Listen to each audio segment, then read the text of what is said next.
साथियों नमस्कार, गौरव ज्ञान धारा में आपका स्वागत है। 76वें स्वतंत्रता दिवस की आपको बहुत बहुत शुभकामनाएं, बधाई।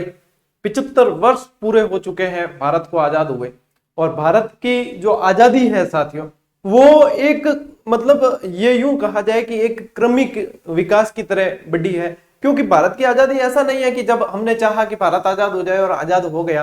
भारत की आजादी जो है, उस पर्व को हमें बिल्कुल बड़े धूमधाम से मनाना है और उससे सीख लेनी है। लगभग 200 वर्ष जो दंश झेला है हमने ब्रिटिश हुकूमत का, वो ऐसे ही उखाड़ के नहीं फेंकी गई है। कई जो है वीर पुरुषों का रक्त मिला है इस माटी में, तब जाके हमें यह सफलता मिली है। हमें इससे सीखना यह है कि हम कई बार, विद्यार्थी जीवन जो होता है ना, बड़ा संघर्षों वाला रहता है।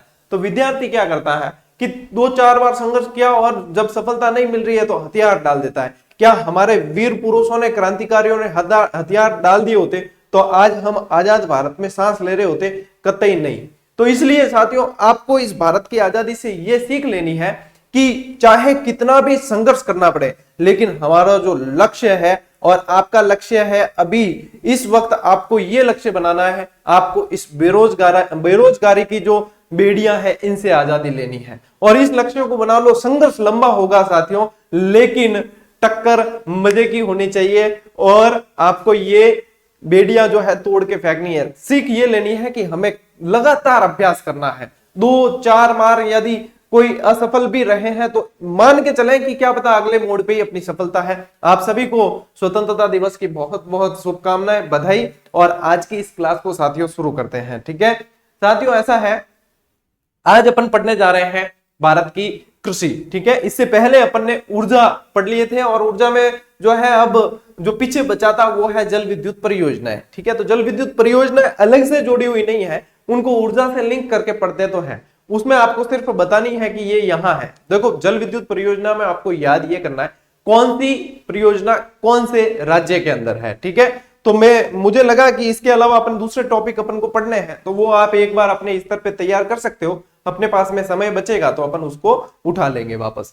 अब साथियों, दुविधा ये है कि मेरे सामने है ना, सारे स्टूडेंट एक जैसे दिखते हैं। अब जैसे आज भी ये क्लास यूं है कि अभी क्लासें आपकी कंटिन्यू चलेगी, चाहे कितना ही मेरे पास काम आ जाए, मैं आपकी क्लासेस ब्रेक करने वाला नहीं हूं।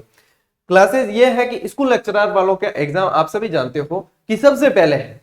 ठीक है, आप में से ही कई विद्यार्थी स्कूल लेक्चरर की तैयारी भी कर रहे हैं और काफी सारे आपके भाई बहन कर रहे हैं। हर विद्यार्थी को अपना हित दिखता है, स्वार्थ दिखता है कि हमारी क्लासेस जो है सर फटाफट पूरी करवा दे तो देड़ मिटी। ठीक है, लेकिन अदेड़ साथियों यूं कौन मिटेला। मेरे सामने जो है सभी विद्यार्थी एक समान है, इसीलिए मैंने जो है सप्ताह का टाइम टेबल डिवाइड किया है। अब आपको समझना यह है, अब इसी सप्ताह में मैं सेकंड ग्रेड की कृषि और उद्योग दोनों करवाने वाला हूं। चाहे 3 की जगह मुझे 4 क्लासेस देनी पड़े, लेकिन मैं दूंगा, लेकिन करवा दूंगा। ठीक है, अब यह है कि आपका सेकंड ग्रेड वालों का एग्जाम है दिसंबर में। ठीक है, फिलहाल की डेट है कि दिसंबर में होगा। तो अपने एक निश्चित रूपरेखा लेकर अपन पहले से पूर्व तैयारी के आधार पर चले। 75% कोर्स अपन कर चुके हैं, 25% बाकी है। उसमें भी बड़ा जो पार्ट है 20% का, वो है आपके राजनीति विज्ञान। मेरा यह मानस है कि अगले सप्ताह से सोमवार से अपन राजनीति विज्ञान को शुरू कर देंगे, जो अपने लगभग 10-15 दिन में अपन उसको समाप्त कर देंगे। ठीक है, फिर पीछे आपके क्या बचेगी, साइकोलॉजी बचेगी। ठीक है, वो सभी के कॉमन है। तो ये जो है स्पष्ट रणनीति है। जब क्लासेस शुरू की थी तब भी कुछ विद्यार्थी कह रहे थे कि सर समय पे नहीं हो पाएगा, एग्जाम हो जाएगा। देखो, जब अच्छे प्रयास को लेकर आगे चले हैं तो ऊपर वाला अपने आप साथ देता है। तो 75% करवाया तो 25% कोई बड़ी बात नहीं है। स्कूल व्याख्याता वालों के भी अब कुछ ही क्लासेस बची है हिस्ट्री की, और उसके बाद में यदि उनके अपने मारवाड़ी में क्या वंग बह गयो अगर, ठीक है ना, अगर सेट हो गया तो शैक्षिक प्रबंधन भी मैं करवाने का विचार कर रहा हूं। 3-4 क्लासेस बड़ी बड़ी देकर शैक्षिक प्रबंधन आपको पूरा ही याद करवा दूंगा। ये मानस है, परिस्थितियों के ऊपर निर्भर है। रही बात थर्ड ग्रेड वालों की, तो थर्ड ग्रेड वालों के लिए ऐसा है साथियों कि आपका मतलब मोस्ट ऑफ यानी कि 50% से ज्यादा चीजें जो है फर्स्ट ग्रेड और सेकंड ग्रेड के साथ में हो चुकी है। आप कह रहे हो कि सर अलग से हमें क्लासेस या प्ले लिस्ट, तो मैं अलग से प्ले लिस्ट बना दूंगा, उसमें डाल दूंगा वो क्लासेस, आपको वो ही देखनी है। ये है, और इसके अलावा जो अदर है वो मैं जरूर आपको जनवरी से पहले कैसे भी, जनवरी छोड़ो आप, मैं नवंबर से पहले करवाने की कोशिश पूरी कर दूंगा और रिवीजन भी करवा देंगे। देखो साथियों, जो प्रयास हो सकता है ना, दिल से ईमानदारी से बता देता हूं कि ये है और ये कर सकता हूं मैं। अब कोई स्पेशल कोर्स है नहीं कि थर्ड ग्रेड वालों के लिए ये कोर्स है, आप इसमें से वीडियो देख लो, वो नहीं है। सभी को लेकर चलना पड़ता है, पढ़ाने वाला मैं एक ही हूं, ठीक है ना। तो यही है, जो बात थी कह दी। अब अपने क्लास शुरू करते हैं। यदि किसी को लगे कि समय व्यर्थ हुआ है, वो थोड़ा सा स्किप करके देख सकते हैं, मुझे कोई आपत्ति नहीं है, क्यों इन्हों कोई फायदो भी नहीं होना है तो कोई नुकसान भी नहीं होना है, ठीक है ना। तो जिन्हें भाई लाके कई जना कह दिया करे कि गुरुजी आप तो बातें कर दी 10 मिनट, भाई साहब गलती होगी, माफी चाहूं, बाकी जो इन्फॉर्मेशन है वो देनी जरूरी है, ठीक है। क्योंकि कई जो है भाई बहन टेलीग्राम से जुड़े हुए नहीं है, वो सिर्फ यूट्यूब से देखते हैं कि कौन इतो तो थे, जब फायदा उठा रही हो तो इतना तो खून भी सको कि हाँ कोई इंफॉर्मेशन काम की है। सिर्फ बात वही बताई जाएगी जो आपके काम की है, जो मेरे फायदे की है, वो मैं यहाँ पे नहीं बताऊंगा, ठीक है ना। ये बात आप ध्यान में रखें। चलिए साथियों, शुरू कर रहे हैं कृषि वृद्धि और विकास। नाम अलग अलग चेंज करते हैं, मतलब कवर बदला जा रहा है, किताब का अंदर मैटर वही है। आप इस भाषा में जल्दी समझते हो, ठीक है, कि कवर बदल के, कई जने कमेंट वगैरह कवर बदल के किताब वही आनी है, वो वाली बात है। तो ये भी क्या है, नाम चेंज है, प्रश्न अंदर से यदि पिछले पेपर उठा के देख लेना, कृषि, भारत की कृषि, कुल मिला के भारत की कृषि। अब इसमें वृद्धि और विकास यानी कि कुछ योजनाएं पढ़नी है आपको, ठीक है, कुछ आंकड़े पढ़ने हैं, यही है। बाकी प्रश्न जो है कृषि से संबंधित ही बनते हैं। आप पिछले पेपर का आकलन करें, मैं भी पिछले पेपर का आकलन करके ही आगे बढ़ता हूं कि हाँ ये है, और वही होता है, सही दिशा में आगे बढ़ना वही होता है। तो अपन आज की इस क्लास में कृषि से संबंधित काफी सारी चीजें पढ़ेंगे। कल की क्लास में कृषि फसलों से संबंधित चीजें पढ़ेंगे भारत के संदर्भ में, ठीक है। राजस्थान की वैसे करवा दी थी, तो राजस्थान वालों की काफी चीजें रिवाइज हो जाएगी, ठीक। अब करा श्री गणेश, ठीक। देखो 2 वीडियो का काम एक में किया है, स्वतंत्रता दिवस का अलग बनाने वाला था, बधाई वाला, और वो भी सब साथ में ही अपने हो गया, ठीक। चलिए शुरू करते हैं। भारत की जो कृषि है साथियों, लगभग 54% या मान के चले लगभग 55% जनसंख्या जो है कृषि पर निर्भर है। अब कृषि पर प्रत्यक्ष अप्रत्यक्ष रूप से निर्भर रहती है। सीधी डायरेक्ट खेती पर भी नहीं कहो आप, तो कृषि आधारित उद्योग भी होते हैं आपके, है ना। जैसे आपके चीनी उद्योग है, जैसे सूती वस्त्र उद्योग है, कृषि आधारित उद्योग है। तो कुल मिलाकर कृषि पर निर्भर रहती है। लेकिन भारत में कृषि क्या है, भारत में कृषि मानसून का जुआ है। जुआ क्या होता है कि दाव लग गया दाव लग गया तो सारा माल अपना, नहीं तो राम राम जपना, ठीक है। तो यहां पे ये क्या है, ये भी आपके क्या है, मानसून का जुआ कहा जाता है। भारतीय कृषि को क्या कहा जाता है, मानसून का जुआ। कि जुआ है भाई, दाव लग गया तो लग गया। जैसे अभी हमारे यहाँ पे जवाईबान क्षेत्र है पास में, तो ज्यादातर किसान देखो क्या प्रार्थना करते हैं, बारिश बढ़िया होनी चाहिए। लेकिन जवाईबान का जो डूब क्षेत्र है, वहां के किसान ये दुआ करते हैं, जो डूब क्षेत्र है यानी कि बारिश आने पर वहां पानी भरता है, वहां कृषि नहीं हो सकती। और जब वो जवाईबान सूखता है तो वहां पे इतनी ज्यादा उपजाऊ मिट्टी है कि बहुत तबीयत की, वहां पे खेती बहुत बढ़िया होती। तो सब जने अलग अलग तरीके से दुआ करते हैं। ये भी देखो मानसून का जुआ है, ठीक है ना। अब देखो भारतीय कृषि वर्ष जो है वो 1 जुलाई से 30 जून माना जाता है। अब जैसे अपन फसलों के अंदर पढ़ते हैं ना, एक वर्ष में 2 फसलें बोई गई, 2 वर्ष में एक वर्ष में 3 फसलें बोई गई, वो तो वो कृषि वर्ष के अनुरूप है, ठीक है ना। वो 1 जनवरी से अपने दिसंबर तक नहीं है, 31 दिसंबर तक, वो 31 वाला नहीं है, ठीक है। यहाँ पे ये जो है 1 जुलाई से 30 जून होता है। एक पिछली कृषि की जो मैंने क्लास बताई थी उसके अंदर भी ये कृषि वर्ष बताया था।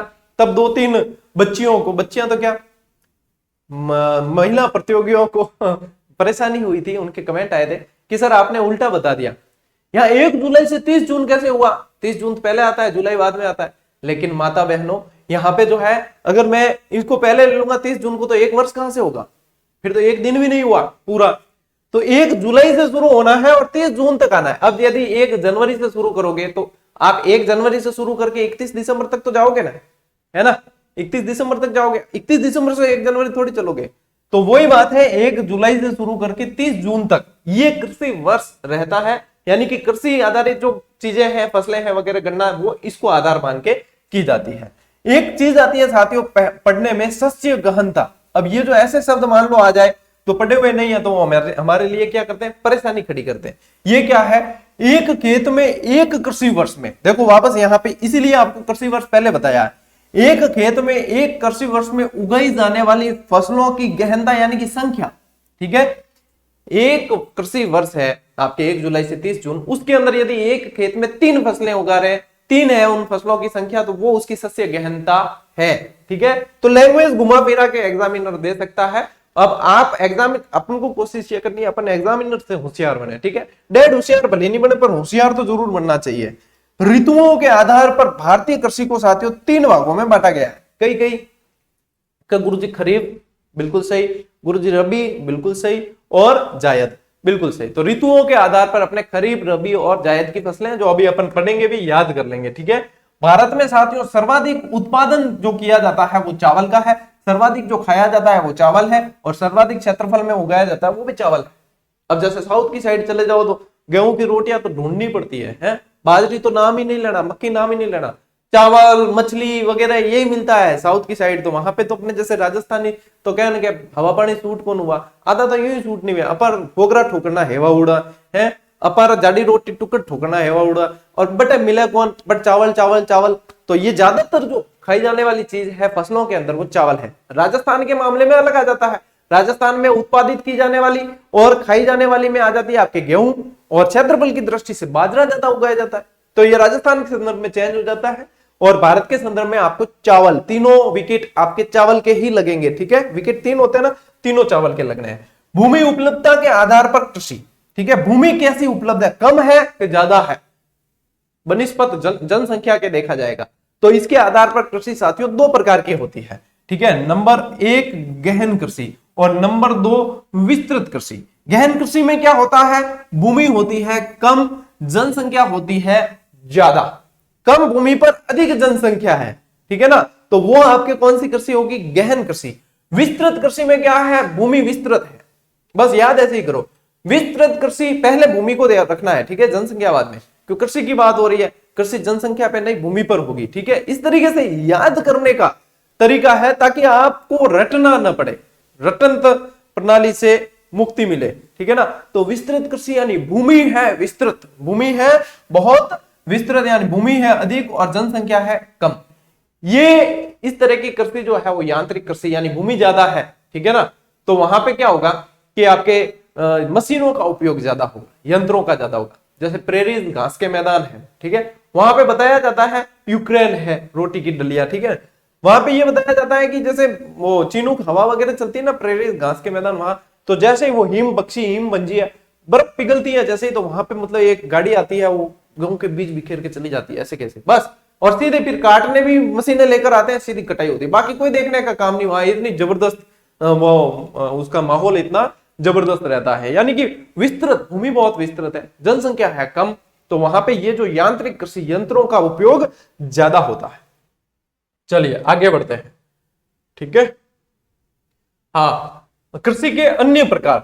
अब अन्य प्रकारों में देखो, फसलों के उत्पादन के आधार पे इनको अलग अलग बांटा गया है, मोनोकल्चर, ड्यूओकल्चर, ओलिगोकल्चर और रिले क्रॉपिंग। ठीक है, तो नंबर 1 है साथियों आपके मोनोकल्चर।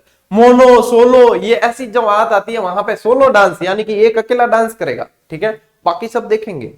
यहाँ पे मोनोकल्चर जो है वो भी एक अकेली फसल उगाई जाएगी, यानी कि क्या है, एक वर्ष एक खेत एक फसल। ठीक है, एक वर्ष में, एक कृषि वर्ष की बात हो रही है, एक वर्ष में एक खेत में एक ही फसल उगेगी, तो उसे एक फसली या मोनोकल्चर कहा जाएगा। नंबर 2 है साथियों ड्यूओकल्चर, द्विफसली कृषि, एक वर्ष एक खेत 2 फसल। यहाँ पे ड्यू यानी कि दो फसल। ठीक है, यहाँ है ये ओलिगोकल्चर है। ठीक है ना, ओलिगोकल्चर में क्या है, बहुफसली, यानी कि बहु यानी कि 3 फसल। ठीक है, और रिले क्रॉपिंग के अंदर साथियों 4 या अधिक फसलों को प्राप्त करना है, जैसे कि कोई उगाई हुई है, साथ में रजगा उगा दिया है, साइड में काम करें, यूं लोग के साइड में प्रॉपर्टी काम करेगा, थोड़ी घनी इनकम हो जाए, तो वो भी साइड में मतलब थोड़ी घनी इनकम कर दे, तो एक ही खेत के अंदर 4 या 4 से अधिक भी फसलें प्राप्त करने की जहां कोशिश की जाती है, तो वो आपके आ जाएगी रिले क्रॉपिंग के अंदर। इन शॉर्ट सारी चीज समझा रहा हूं, तो यानी कि ये सारगर्भित क्लासें हैं आपके लिए, बहुत काम की है। अब जो 3rd ग्रेड की तैयारी करने वाले वो कह रहे हैं सर हमारे अलग से दो, हमारी अलग से दो, सभी की डिमांड है अलग अलग। मैं आती तो डिमांड पढ़कर कि यार इतनी डिमांड आप पूरी करन होगा तो अपार जीवनो मुश्किल हो जाए है, समझा करो थोड़ा सा। प्ले लिस्ट अलग से बना दूंगा, मेरा समय सेट होने दो। मैं तो मतलब अपनी जिंदगी भूल चुका हूं कि मेरी भी कोई पर्सनल जिंदगी है।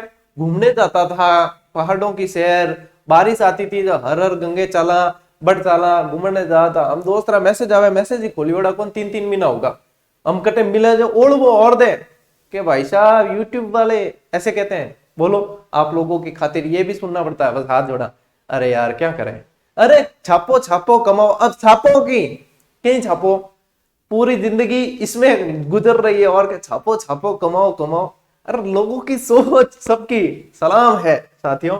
चलिए आगे बढ़ते हैं। स्थानांतरित कृषि, आदिम कृषि भी कहते हैं। इस तरह स्थानांतरित कृषि आदिम कृषि इसलिए कहते हैं क्योंकि देखो आदिम जनजाति यानी कि हमारे पहाड़ों में रहने वाले आदिवासी भाई बहन जो है उनके द्वारा ज्यादा की जाती है। इसमें क्या होता है साथियों, पहाड़ों या जंगलों को आदिम जनजाति द्वारा आग लगाकर 3-4 वर्ष तक कृषि करना। उसके बाद में क्या होगा, स्थान का अंतरण यानी कि स्थान को बदला जाएगा।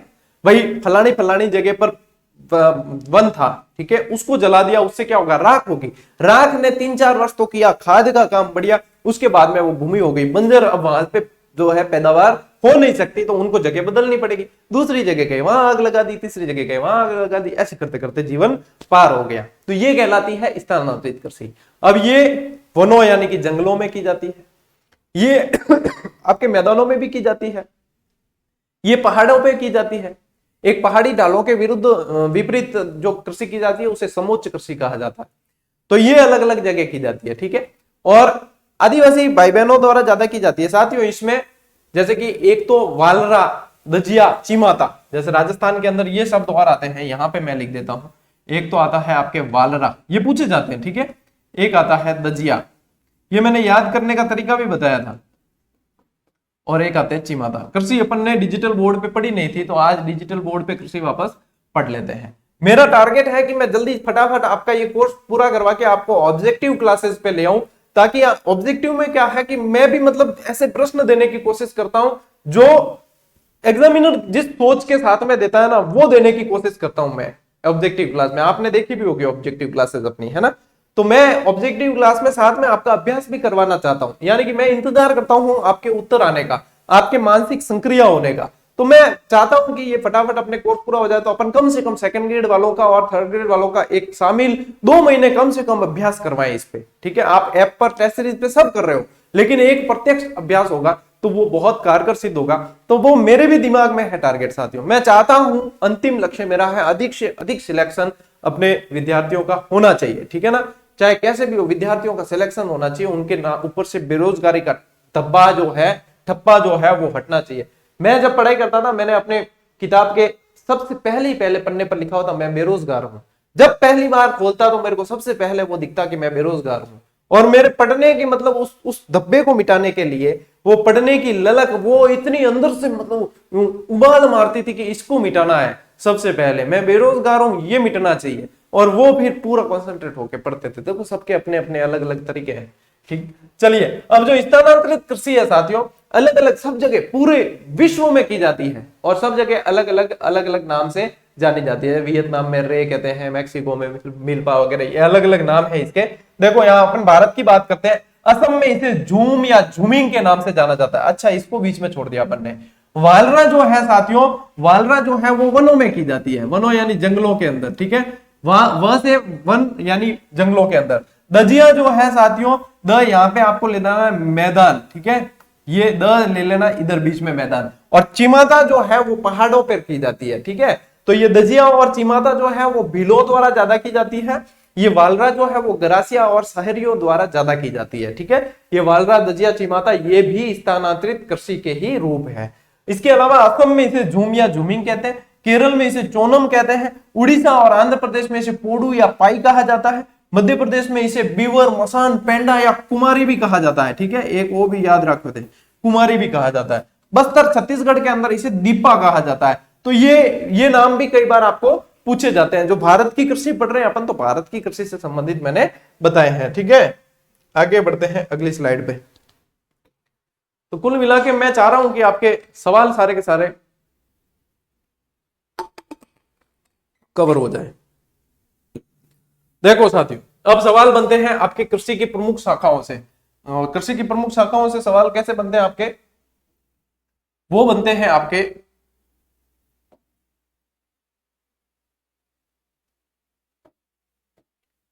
मिलान वाले ज्यादा बनते हैं, ठीक है। अरे अगली स्लाइड मत है आगे की।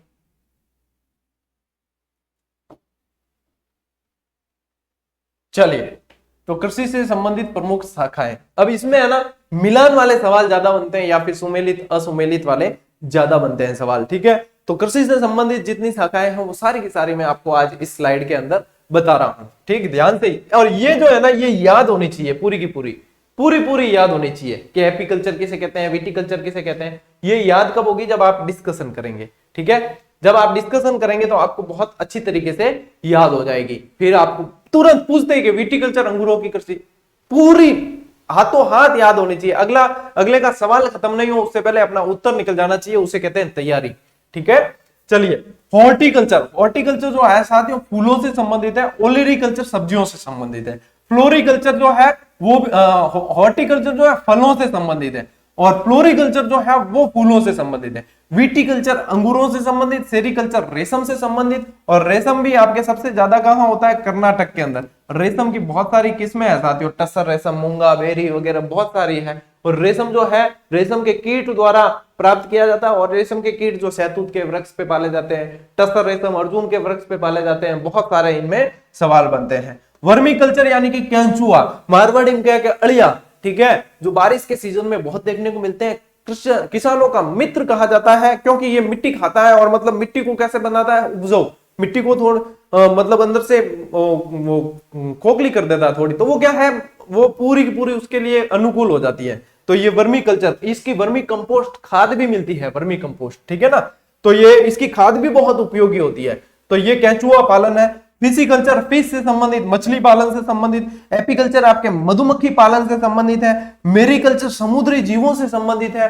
और आर्बोरिकल्चर आपके वृक्ष झाड़ी से संबंधित। सिल्वीकल्चर वनों का संरक्षण एवं संवर्धन से संबंधित। ओल्वीकल्चर आपके साथियों जैतून से संबंधित है। ओल्वीकल्चर ऑलिव ऑयल बोलते भी है ना, तो ओल्वीकल्चर जैतून से संबंधित है। वेजिकल्चर जो है आदि मानव द्वारा की गई वृक्षों की आदिम कृषि को कहा जाता है। इसके अलावा साथियों एग्रोहिस्टोलॉजी जो है वो घासों का अध्ययन है। विभिन्न तरह की घासें है ना, जिसमें सबसे लंबी घास विश्व की कौन सी है, अपने बांस, ठीक है ना, बंबू। तो ये सारे जो है ये आपको याद होने चाहिए और याद करने में कोई ज्यादा समय नहीं लगता है। याद करने का तरीका यह है, एक बार दो बार पढ़ो, फिर जो है उसका अर्थ उसकी तरफ हाथ रखो और याद करो। 1 से 2 दिन आप 10-10 मिनट भी दोगे इन चीजों को तो ये याद हो जाएगी। और ये सारी चीजें जो है साथियों कंठस्थ होनी जरूरी है। ये आप सोचो कि एग्जाम में ऑप्शन आएगा तब मैं सही कर दूंगा या सही कर दूंगी, नहीं हो पाएगा। ये आपको जब तक कंठस्थ नहीं है तब तक आप इस पे कमांड नहीं कर पाओगे। सीधी सी बात यही है कि ऑप्शन पे निर्भरता छोड़ दो तो आपकी तैयारी बहुत शानदार होगी, ठीक है। चलिए आगे बढ़ते हैं। हरित क्रांति, अच्छा, सबसे पहला अपने हेडिंग है साथियों कृषि से संबंधित क्रांतियां, और क्रांति में सबसे पहला ही पहला आता है हरित क्रांति, ठीक है। हरित क्रांति का सबसे पहला उद्देश्य जो ये था कि फसलें जो है उनका उत्पादन बढ़ाना, उनसे अच्छी पैदावार प्राप्त करना, उनकी किस्मों में बढ़ोतरी करना, गुणवत्ता बढ़ाना, ये सारा इनका लक्ष्य था। जो हरित क्रांति के साथियों विश्व के अंदर जनक पूछे जाए तो नॉर्मन बोरलॉग है, और कृषि के अंदर अच्छे कार्यों के लिए नॉर्मन बोरलॉग पुरस्कार भी दिया जाता है। भारत के अंदर हरित क्रांति का यदि जनक पूछते हैं आपको तो MS स्वामीनाथन है। बहुत बार बना ये प्रश्न और आगे भी बनने की संभावना ऐसे की ऐसे रहती है। हरित क्रांति का जो समय है साथियों वो 1966 से 67 है, प्रथम हरित क्रांति, ठीक है। द्वितीय हरित क्रांति जो है वो 1983 से 84 है। और हरित क्रांति के अंदर सर्वाधिक उत्पादित फसल यदि कोई थी तो वो गेहूं थी, और गेहूं और अनाजों पर सबसे ज्यादा, यानी खाद्य पदार्थों के अंदर अनाज और गेहूं पर सबसे ज्यादा जोर हरित क्रांति के अंदर दिया गया। अब इस स्लाइड में अपन ने याद क्या किया, हरित क्रांति का जनक नॉर्मन बोरलॉग, हरित क्रांति का भारत में जनक MS स्वामीनाथन। कब थी, 1966-67 में थी। दूसरी कब थी, 83-84 में थी। सबसे ज्यादा जोर किस पे दिया, गेहूं पर दिया। हाथों हाथ ही याद है, आपको कहीं कोई ज्यादा उलझने की जरूरत नहीं है, ठीक है। और ये एक स्लाइड के अंदर आपको हरित क्रांति पूरी याद हो गई, ठीक है। इसी तरीके से बस जैसे मुझे याद है वैसे आपको याद करनी है। फिर देखो प्रमुख क्रांतियां, ये भी पूछे जाते हैं। फिर ये जो प्रश्न है वो मिलान वाले और ऐसे प्रश्न आते हैं। अब इसमें देखो पीली क्रांति, पीली क्रांति जो है साथियों तिलहन या सरसों से संबंधित है। ठीक है, इसमें कई जगह आपको जोजोबा होहोबा भी लिखा मिलेगा, तो वो भी गलत नहीं है। भूरी क्रांति जो है साथियों खाद्य प्रसंस्करण से संबंधित है। इंद्रधनुषी जो है वो सभी क्रांतियों पर निगरानी रखना, यानी कि उनको देखना कि सभी किस तरीके से उनके अंदर कार्य हो रहा है। श्वेत क्रांति जो है वो दुग्ध उत्पादन से संबंधित है, जिसका टाइम पीरियड यदि पूछते हैं साथियों तो ध्यान रखना 1970, और इनके जो जनक थे वो थे वर्गीज कुरियन। ठीक है, वर्गीज कुरियन, ये इंपॉर्टेंट है श्वेत क्रांति। नीली क्रांति जो है मत्स्य उत्पादन या मछली उत्पादन से संबंधित है। सुनहरी क्रांति बागवानी से संबंधित है। रजत क्रांति अंडा उत्पादन से संबंधित है। ठीक है, अंडे का ज्यादा से ज्यादा उत्पादन रजत क्रांति। लाल क्रांति मांस और टमाटर से संबंधित मानी गई है। गोल्ड क्रांति आलू कचालू बेटे कहा गए थे, आलू उत्पादन से संबंधित है। और बादामी क्रांति जो है मसाला उत्पादन से संबंधित है। ये कृषि से संबंधित मोस्ट इंपॉर्टेंट क्रांतियां हैं जो आपको याद होनी चाहिए, जिसमें से सबसे ज्यादा इंपॉर्टेंट है वो मैं बता देता हूं आपको कि वो तो आपको हर हाल में याद होनी चाहिए। सबसे इंपॉर्टेंट में आपके इंद्रधनुषी क्रांति, ठीक है, इसके अलावा ये सुनहरी क्रांति, ये सबसे ज्यादा इंपॉर्टेंट है। बाकी आपको ऐसे की ऐसे याद हो जाएगी। ये श्वेत क्रांति, ये सबसे ज्यादा इंपॉर्टेंट है, और ये पूरी। ठीक है, ये चार तो मोस्ट इंपॉर्टेंट। देखो, एक तो होता है फेवरेट, एक होता है हॉट फेवरेट, ठीक है, एक तो होता है फ्रेंड, एक होता है बेस्ट फ्रेंड। तो ये जो बेस्ट फ्रेंड, ये जो हॉट फेवरेट, ये जो मोस्ट इंपॉर्टेंट, वो चीज में से ये चार मैंने आपको बता दी है, यानी कि ये हर हालत में याद होनी चाहिए। और आप लोगों को पता है मेरी सिक्स सेंस का मामला, कि जहां पे इंपॉर्टेंट बताया है, क्या बताया, एग्जामिनर भी इस तरीके से ही सोचता होगा, वो एग्जाम में सवाल भी दे देता है। चलिए, अब आ गए हैं साथियों अपन ऐसी स्लाइड पे जहां पे कई सारे विद्यार्थियों की बकरी डिब्बे में आती है और उसको डिब्बे में नहीं आए उसकी आज व्यवस्था करते हैं। और एक बार फिर आपको, ये मैं पहले भी बता चुका हूं क्लास कृषि के अंदर, एक बार फिर अपन याद करेंगे इस ट्रिक को, और इस ट्रिक से अपन फसलों को बिल्कुल 100% हर एग्जाम में सवाल देखने को मिलता है। अभी रबी की फसल से संबंधित सवाल रीट पात्रता परीक्षा में भी देखने को मिला। ठीक है, तो ऋतु के आधार पर फसलों को बांटा गया है 3 भागों में, रबी, खरीफ और जायद। सबसे पहले अपन पढ़ने जा रहे हैं साथियों रबी की फसलें। सबसे पहले अपन रबी की फसलें पढ़ रहे हैं, इन्हें उणालू भी कहा जाता है। अब जैसे उणालू, शियालू, चौमासू, ये जो है ना फसल जिस समय प्राप्त की जाती है, अपने घर में जिस समय आएगी वो फसल वही नाम से कहलाएगी। ठीक है, जन किन घर छोरो वो, ठीक है, जन छोरो वो तो बिन नाम, मतलब कोई पहली बार ही कहते अरे चिंटू चिंटू, वो चिंटू ही नाम पड़ जा। ठीक है, अरे पिंटू पिंटू पिंटू पड़ जा। ठीक, और मतलब गांवों में तो ऐसा है कि पुराने, जैसे जो पुरानी महिलाएं हैं उनका तो गजब गजब के नाम होते हैं। ठीक है, जब कभी वो जिसका किसी का लड़की का जन्म हुआ और आंधी आई तो उसका नाम आंधी रख देंगे। ठीक है, उस समय आंधी आई तो आंधी रख देंगे। 3-4 लड़कियां आगे हो गई और लास्ट में एक लड़की और हुई तो माफी रख देंगे कि माफी मांग ली भगवान से। तो ऐसे ऐसे कई सारे नाम मिलते हैं। तो यहाँ पे क्या है कि यहाँ पे जैसे जो फसल जिस समय कटी है, घर पे आई है, वो वाला उसका नाम है।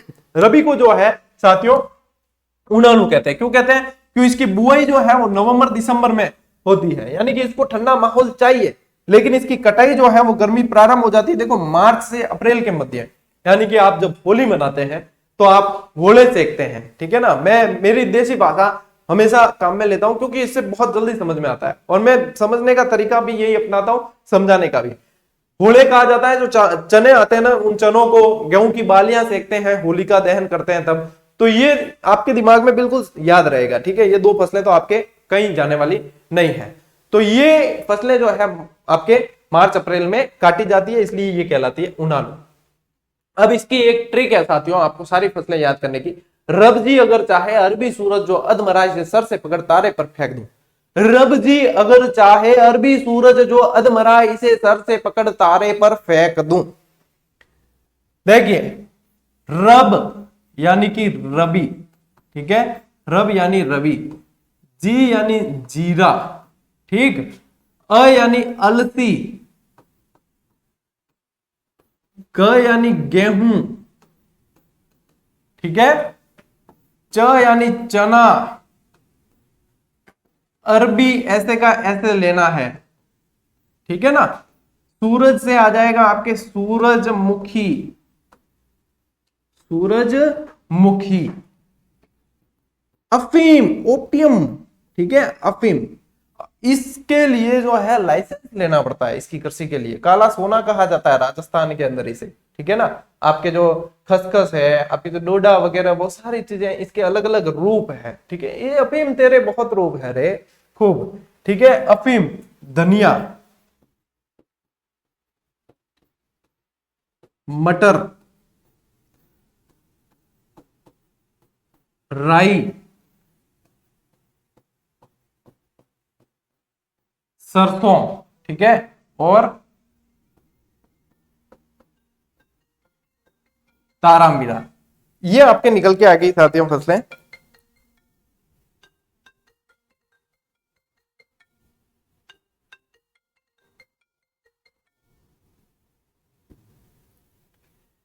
ये आपके निकल के आ गई सारी की सारी फसलें आपके रबी की। फोन आता है ना तो कोई दिमाग में जो चल रहा होता है वो निकल जाता है, फोन भी आएंगे। चलिए अब आते हैं साथियों अपन खरीफ की फसलों पर, ठीक है। रबी पढ़ ली, खरीफ पढ़ लेते हैं। खरीफ में क्या है कि इसका दूसरा नाम है, यानी कि निक नेम होते हैं ना घर पे, चिंटू, मिंटू, पिंटू, तो ये इसका नाम है सियाड़ू। सियाड़ू किस लिए कि इसकी बुआई जो होती है साथियों जून जुलाई के अंदर होती है। इसकी जो कटाई होती है वो अक्टूबर नवंबर के अंदर होती है। कटाई कब होती है? अक्टूबर नवंबर। अक्टूबर नवंबर में सर्दी पड़नी शुरू हो जाती है, इसलिए कहा जाता है सियाड़ू। मारवाड़ी के हियाड़ो गणो पड़े, ठीक है ना। इसलिए मैं मारवाड़ी बीच में काम लेता हूं क्योंकि आधे शब्द यहां से बने हुए हैं। हियाड़ो गणो पड़े यानी कि हियाड़ो यानी कि सर्दी ज्यादा पड़ रही है, ठीक है। तो ये है सियाड़ू, इसे सियाड़ू भी कहा जाता है, ठीक है ना।